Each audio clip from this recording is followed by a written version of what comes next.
Hello everyone, কেমন আছেন? আশা করি সবাই অনেক ভালো আছেন।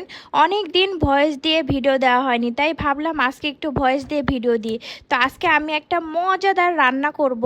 আর এই রান্নাটা অবশ্যই আমার কোরবানির মাংস দিয়ে, কোরবানিতে আমার যত রিলেটিভ আছে তাদের কাছ থেকে যে মাংসগুলো পেয়েছি সেই মাংসগুলো দিয়ে আজকে আমি রান্না করব। আর আপনারা খেয়াল করলে বুঝতে পারবেন প্রতিটা প্যাকেটের মাংসের গায়ে কিন্তু কাগজ দিয়ে আমার নাম লেখা আছে।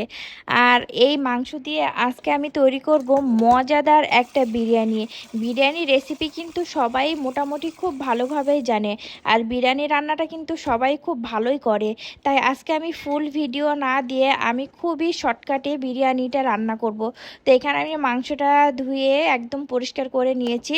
এরপর বিরিয়ানি রান্নায় যা যা মশলার উপকরণ লাগবে সবগুলো দিয়ে আমি একদম ঝটপট তৈরি করে ফেললাম বিরিয়ানি। একদম মানে কি বলবো, জাদুর মতন যেটা। আর বিরিয়ানিটা কিন্তু অনেক পারফেক্ট এবং খুব ফ্লেভারফুল হয়েছিল। তো আজকের মতন এই পর্যন্তই, সবাই ভালো থাকবেন।